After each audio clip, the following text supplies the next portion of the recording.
picks. Well, before talking about the players, I was just sort of interested about the draft because we saw at the Anna Major, LGD versus EGD Grand Finals Game 1, when they picked Axe against Timbersaw, the Axe absolutely destroyed the Timbersaw in lane.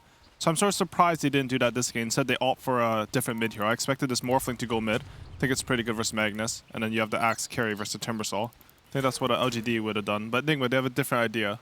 Yeah. Curious to see that. Matchup-wise, I think most people are coming favoring NIGMA. They had a pretty good run in an Anna Major. Meanwhile, Viking lost to, was it Team Spirit in Pinnacle Cup? They got third. I think they lost to Team Spirit. Yeah, of course, they were relegated. That was the big drama in the Season 1 of the DPC to Division 2, obviously. And they did go 7-0. Yes, well, I mean, that's Division 2.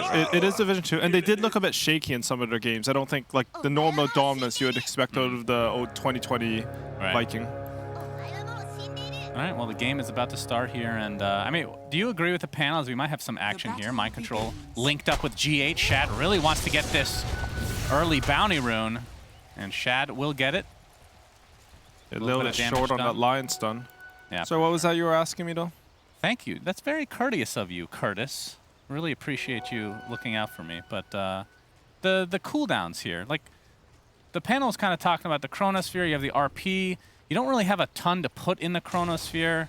Like in terms of the team fight, do you like what Viking has to offer, or is it like you have the Empower for Void, obviously, and you have Chakram inside the Chronosphere. Do you think they needed more, or do you think it's fine? I don't really think you need that much chrono damage to play with Faceless Void, just in general. I think they should have enough. They do have Finger as well, coincides well with the cooldown.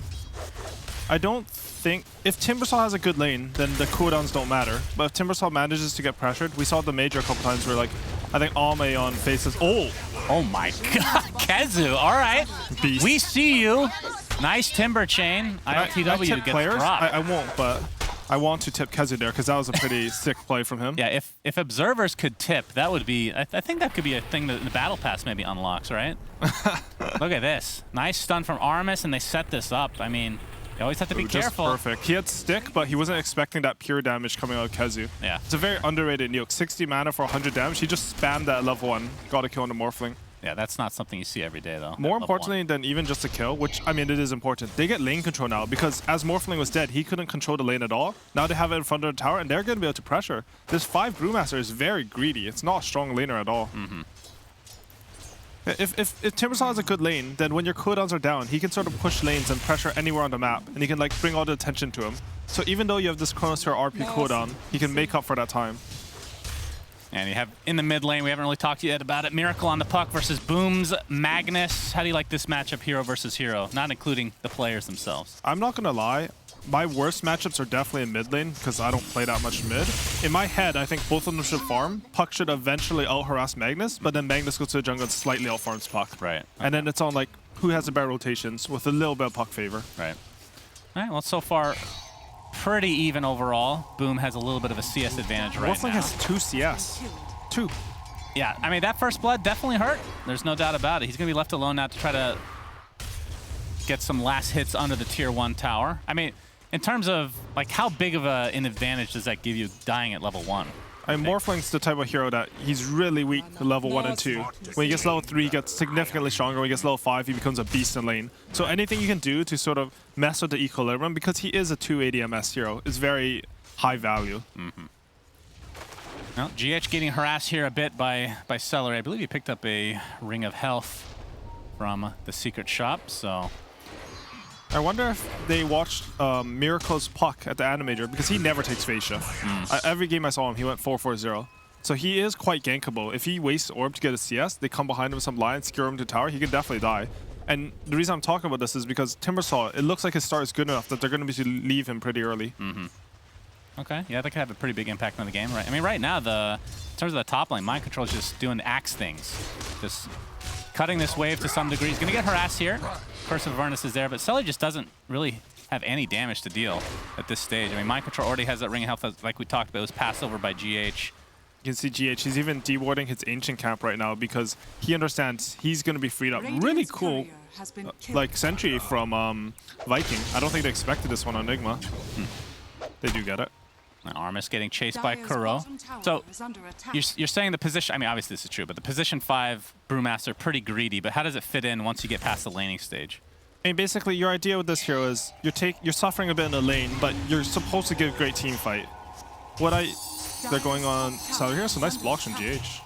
Yeah, that's going to be a kill, no doubt about it. Although, no, Boom is here with the shockwave potential. Skewers GH back into the tier 1 tower, but there's the tether to get to safety again. So Celery does live through that engagement overall.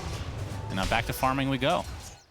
So back about the Brewmaster, you're basically betting that what you're losing in laning will be made up for in other aspects of the hero. Sometimes it's damage, sometimes it's team fight. For Brewmaster, it's like mostly control and team fight. I'm not sure, I haven't seen much of it, but the matchups he has is good. Like, you can just lift the Timbersaw into fights and ignore him. You can lift the core, then you're trading your 5 position for a core, and you feel really good in these fights. Boom trying to get aggressive here in the mid lane again, but Miracle with the illusory orb, the aphotic shield for Celery. Boom staying alive for now. One more right click will do, but he's pretty fast. No skewer for another 11 seconds, but he's created a lot of distance here, trying to deny himself to Roche before the illusory orb comes, and he'll be successful. He denies on that 20 EXP. seconds. Yep, that is true. He doesn't get the TP score though. That's always a moral, what they call, like, when you die to neutrals, you don't get a TP. Yeah, because usually if I feed, I just go, guys, I just want a TP scroll. He can't do that. Very disadvantageous. Yeah, that's unfortunate. All right, well, Kezu in the meantime in this bot lane, 23-7 in terms of CS. So he's doing fairly well. I mean, at some point, like level 5, I assume, he just starts... I mean, how do you like to see the Timbersaws play? Diving the tier 1 tower, trying to create as much space as possible, or... I think this game, it's a little hard to pressure Morphling, usually. I'm not too sure like how much this First Blood will change that dynamic. If you can pressure the enemy carry, then that's always going to be your first option. But if you can't, then skipping the waves or cutting it and like wrapping on mid is also a good option. Or just honestly, just focusing on your own game. You can see he has a hood queued up. Once he has that, he should feel pretty immortal this game. Maybe Morphling has a timing. The level 6, you steal that Whirling Death. I've actually seen Timbersaws versus Morphling. Sometimes they skip their first spell and they go like 0-2-3s, just so that when Morphling gets 6, he can't have that timing on you because you don't see the skills, so you morph into him. I see. Oh, bottom lane, they're going to lock down ILTW again. He's attempting to get out with that attribute shift. Looks like he's okay for now, but they might turn this around to Kuroki instead. There's 3 members of Viking right now, but here comes Miracle. Made his first TP rotation. Shows himself now, has the coil available. Looks like he's going to use it. It's only going to be on 1, and it's just the support Avid on level 2. Looks to be fine for now. He's going to get the aphotic shield off. Now they might try to turn this around on Miracle. Armis has plenty of mana to work with. Miracle might get silenced here if he's not careful. There's the silence coming in. It's going to prevent the illusory orb. Gets hexed on top of that, and a huge kill for Viking in this bot lane. That is really rough for Puck. Puck's the type of hero where you need your first rotations, especially your TP rotations to go out. Oh, they're still going. Yeah. ILTW is hanging on by a thread here. I mean, he does have the Morbid Mask. I mean, it's on the way, at least. Yeah, he will. He also has the Bastard Ring, so he can sort of sustain himself through mana that way. Just keep morphing down and up. The big thing about that, though, is Puck died after using his TP, so he has to walk to a lane, and his mid tower took 600 damage versus Magnus. Magnus not typically the hero you'd expect to pressure a mid lane. Yeah, that is true. And they have to commit more resources to bottom here. Wisseason has to TP in. Yep, the siege is still alive as Kezu continues to just tank this up. Kuroki trying to take it out himself. He's going to take heavy damage as a result. Finally, the siege gets taken out, but you can see the damage is done on this tier 1 tower for the most part. Question is, can Viking continue this onslaught on this tower, or will they be forced back by Team NIGMA? I think the big thing that NIGMA does have going for them, though, is if we click over to Mind Control, I think he has 4,200 net worth. He's farmed 72 CS, just pulling the waves into neutral creeps. Right now, NIGMA, they sort of need to stave off the onslaught from Viking. This Timbersaw is very high pressure early. They're even backing up with both supports. Not much they can do about it. Yeah, Kuro trying to create some sort of presence here. Do you think they just give this up then? Yeah. I think they have to. They can sort of try to hold their jungle, make sure that Viking need to bring more resources in order to pierce that area of the map, but you can't contest this Timbersaw right now. He is too fat. Yep, he's a big boy. But speaking of big boys, like he said, Mind Control has the Vanguard, has 1,400 gold, so Blink Dagger not too far away. And how do you like the new axe these days? Like, is there a game where you don't go Manta? For these days? Probably. I don't know when. Maybe like you have enough damage, you want to keep up the snowball, because Manta is inherently a slower item. Yeah. But you can see this Timbersaw, he took bot tower so fast, he's just going to come up here to the axe. Top lane. All right, speaking of mind control, you're going to get the Chronosphere from Shad. They have the damage with that Chakram into the Timber Chain, but he's so tanky on mind control. But again, it's just a matter of time. Oh, faking out the Culling Blade, but not nearly low enough to get a kill. One spin there, and he had the Void, though. That would have been a big play. And you can see, this is part of the benefit of Viking. They had to play through this Timbersaw. If they took bottom tower early, all of a sudden they can defend their top tower. Even though Axe has 4,400 net worth, he's not able to push forward on the map. If you look at his options now, like he doesn't want to go farm neutrals when he's this farm, but I don't think he really has a choice. As KheZu now showing up in the top lane after that kill. Really smooth rotation by Viking there. What's that? Really smooth rotation for Viking there. They got the Void out of the lane, like a disadvantaged lane. They used Chrono to kill the highest net worth hero. And now KheZu is defending their top tower and Void's free farming bottom. Yeah, absolutely. But from NIGMA's side, now trying to make some sort of push effort on this tier 1 mid. And all they have is Celery and Aramis to try to defend for now. Let's see if they have enough damage. Not deniable yet, as some rotations are on the way for Viking. See if they can actually do something about this. Hex into the Earth Spike with the Chakram to follow from KheZu. Won't have enough damage to actually get the kill here, but they will force off Miracle for now. Looking for that regen, but Celery has been really good at taking these bounties and power runes so far this game. So Viking with a 1k net worth advantage so far, as ILTW now showing up in the top lane. You can see NIGMA's plan here. They just want to move the Timbersaw around. They moved in top. He had to defend the tower or kill the axe, and then they immediately start hitting the mid tower, so he has to walk all the way over. Now he has no TP scroll, and ILTW is manning up on that top tower. They are setting up for their blitz. Oh, boom. First RP of the game into the finger. My goodness. That is a deletion of ILTW, and that is the Blink Dagger reveal for Mr. Boom, but at the same time, maybe sticking around a little bit too long. Miracle's here with the coil into Orb, and that ends up being an easy trade. And they have a wagon up here. I think with the Magnus dead, this might be a tower. They might have noticed that TP got cancelled from Viking side as well. So that was a finger you're waiting for all of the Gambit series, huh? I forgot what it looked like, I'm not going to lie. Yeah, it's a very cool move. It looks like it still works in Dota, so that's good to see. But yeah, they do get that tier 1 tower here.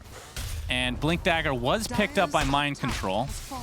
I mean, we've seen a lot of position 1 axes, obviously, where they don't go Blink for a while, right? Where they just go straight for the Manta into Shard. For offlane, Blink is pretty typical still, but you still end up going Shard, Manta at some point in the game, usually, right? I think typically you do. He even has that chip vest, which helps him farm a lot faster.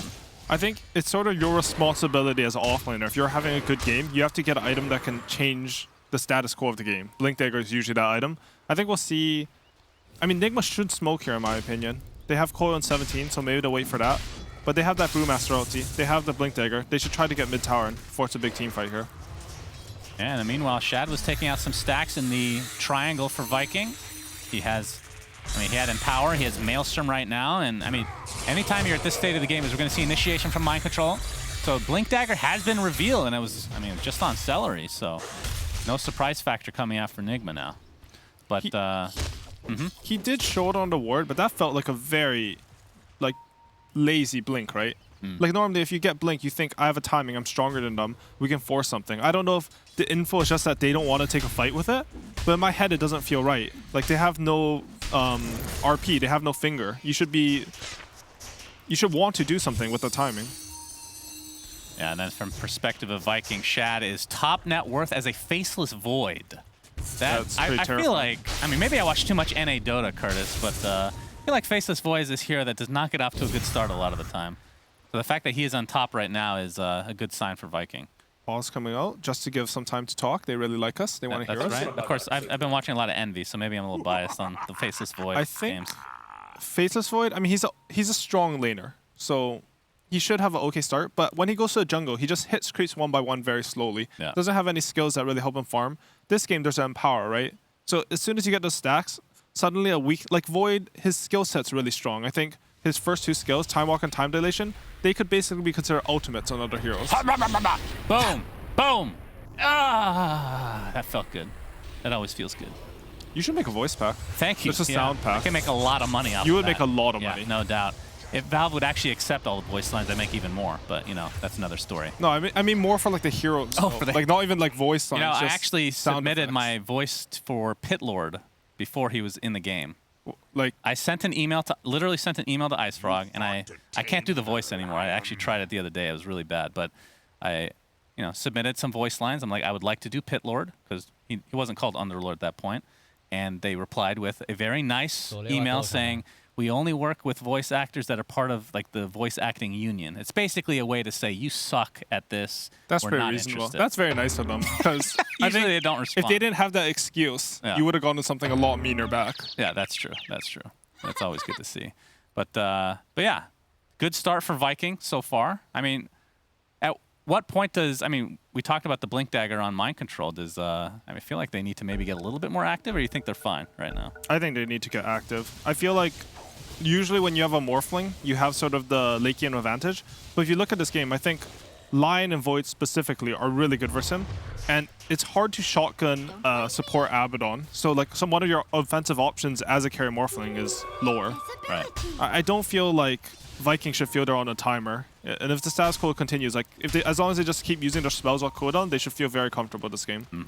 We see Boom in the jungle. Maybe they're waiting for Io mech. That's the only thing I can think of. Like I'm not sure why they don't want to fight. Like the players, they have better information than the casters because they're just better at Dota. But I'm not too sure what their comms are like to make them wait. You get to see a primal split from Kuro on the Brew, but it is position 5, so I'm sure once we see this initiation come through, we'll see all these teamfight ults. He is level 8, and he is just sort of sitting in front of his mid tower, making sure Viking can't go there. Perhaps they just believe in IoTW to carry this game. It's not a bad bet, to be honest. Just a bit worried. Like I feel like it's very easy to mess up on Morphling this game. Yeah, how do you feel about Morphling versus Void, and like in a late game matchup? I think it's Void favored. I think Morphling generally doesn't like melee heroes that bash him. Traditionally, it's like Slark, Morphling, Troll, Void. They used to all counter Morphling. Celery showing himself here. Mind Control is going to finally get off that blink call. Borrow time is already popped. He's just going to get run down here, though, in all likelihood. Although there is Aramis coming. He gets the Earth Spike off, only connecting on one. They might turn around on him instead. But Celery showing how this position 5... Okay, he's finally going to get called again and chopped down here. That's the most satisfying spell in the entire game. It is very satisfying. I really like Mana Void, actually. It feels good to hit a good Mana Void. Except you have to play Anti-Mage. I don't like Anti-Mage.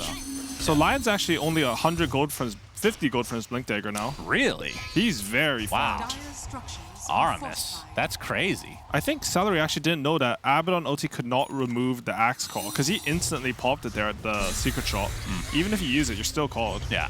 All right, Kezu taking some pressure here, but Mind Control gets off the call onto 2 heroes, but has to back up now. He's gonna just get, nope, he's gonna get skewered back into the tier 1. They might have to leave him here with the Chakram, the Whirling Death, all this damage from Viking. Able to blow up the pretty tanky Mind Control.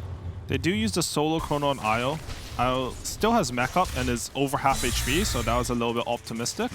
But they do get the bigger kill.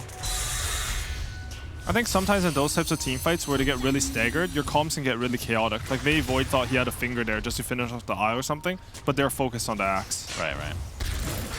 Yeah, Kezu pressuring the tier 1, trying to keep this siege alive again. He's been doing a really good job this game. Of course, that is Timbersaw's MO, generally speaking. Are they getting 2 mechs? Am I crazy? Who's getting second? Kuro? Yeah, Io has a mech and... Oh, Kuro has one queued up. Queuing one up right now. We're going to see the Primal Split. Coil only onto 1 right now. They're actually going to pop it right off the bat. They're going to be able to kill the Storm Panda. There's the RP, though, only onto 1 hero. And the Chakram to follow. They don't have enough damage to take out LTW right now. So it's a 5v4 in favor of Team NIGMA. LTW continued to try to right-click Boom. He has turned into Faceless Void himself, so he gets off the Time Walk. Has a ton of HP manipulation now. He gets pressured here again by Kezu. There's the Berserker's call. Can they actually blow him up in time? It's going to be close. Time Walk coming off cooldown. There we go. Shad will live, but the tier 1 falls. Really clutch play from Kuro there. They coiled the Lion, and Viking was telling him to break the coil so they could shield him. But as soon as he broke coil, he actually threw up the Abaddon in the air. And then, I mean, Abaddon ulti to take off the Panda Whirlwind thing, but it's just enough time to finish off that Lion, which really clutched him the fight. Yeah, Kuro trying to get these stacks taken from Shad. Gets the Thunderclap off. I believe he got those as well. Now he's going to get pressured, though, but there's the counter initiation from Mind Control onto 2.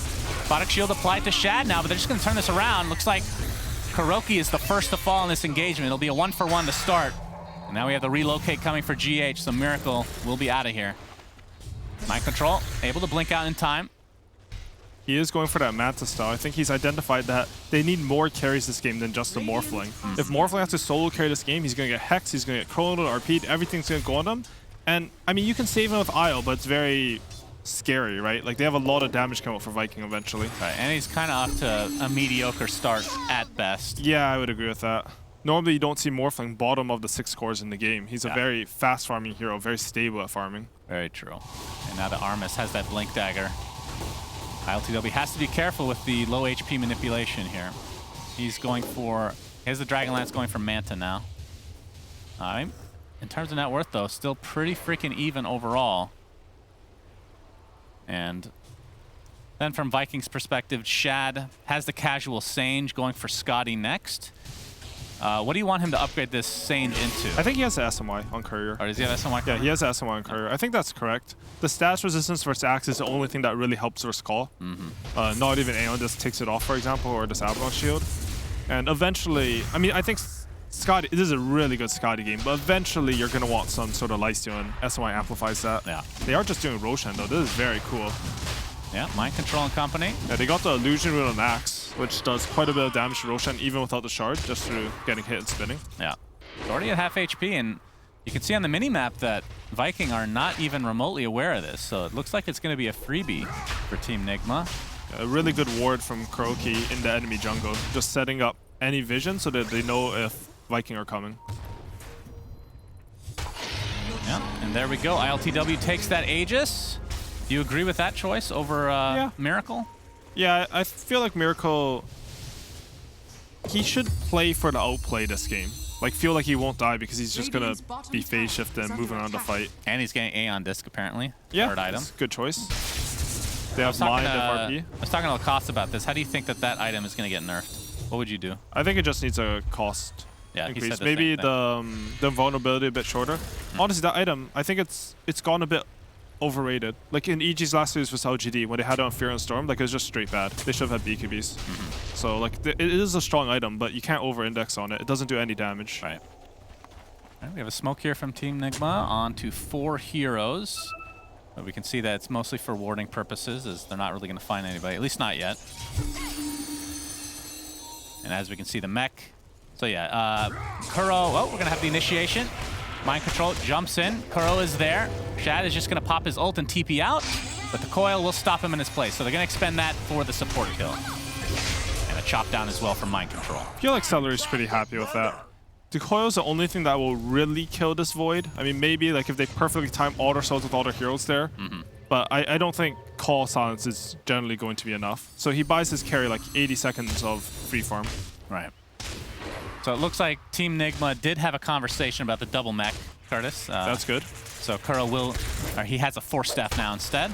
So that's good to see. I thought it was like, is there some next level reasoning that they're going Nah, to dude, I remember in Dota 1, mech used to stack, and the terms had to like ban out having more than one mech manually. And Necro, I think, was 2 max per team or something like that? Yeah, 1 or 2. Yeah. A lot of restrictions. Pudge wasn't allowed to get a Blink Dagger, Vengeful Spirit as well. We've come a long way. That was basically alpha days for Dota, feels like. Yeah, for Dota 2 for sure. And Viking, they smoke up. They have all their spells. Their Abaddon's back up. Not too sure what the point of this smoke is. They had mid and bottom pushed in. Boom. Yeah, his smoke is going to be revealed by Miracle on the high ground here. Of course, they have pretty much everything up right now, so looking for a potential big initiation into Burst. Yeah, I feel like that smoke was pretty low percentage. They weren't smoking to any wards, and I mean, they have 1 ward at the bottom river, but it's more of a defensive ward to show the rune. And they had mid and bot lane pushed in, so they instantly have to show a Timbersaw bottom. They instantly have to show someone mid, and they don't find anyone with that smoke. Right. A little bit awkward, but these things happen. Sometimes you think you see a line, and you know, you're just one piece of information's off. All right, based on the pace of the game right now, who do you favor? Because net worth-wise, it's pretty even. I mean, the heroes on Viking I favor by experience. I favor the experience of NIGMA, right? Right. Because like the later the game goes, I think the more experience in Dota kicks in.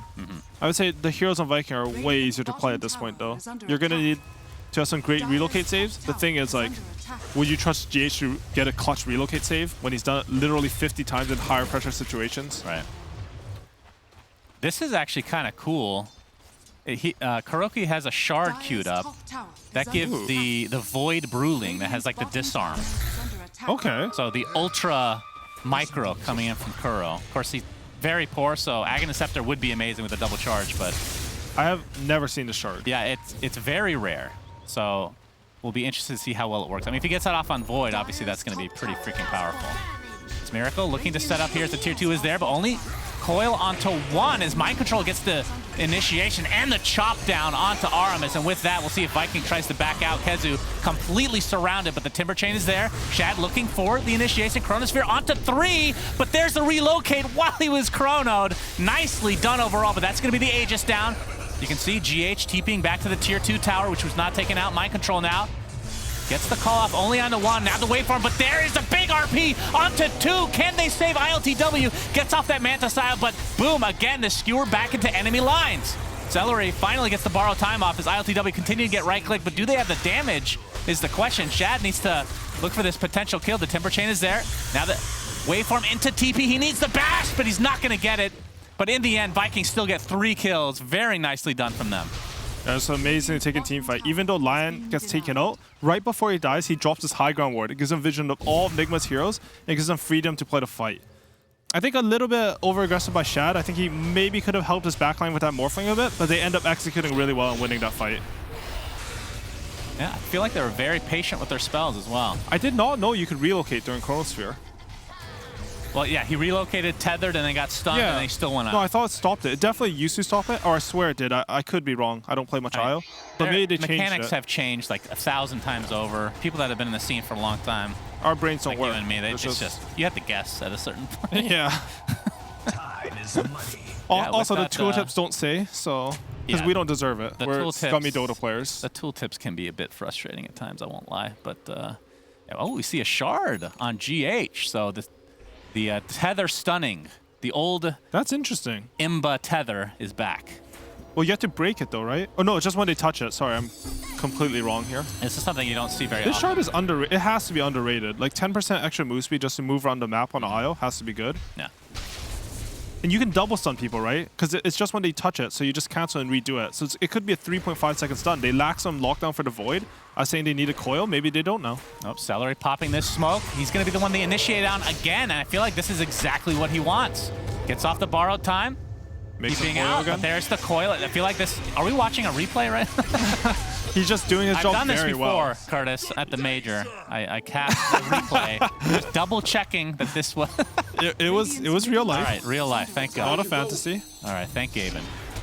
But yeah, it feels like Viking are... I have to say, Celery's playing really well this game. I think so too. I think he's been very on point with his positioning.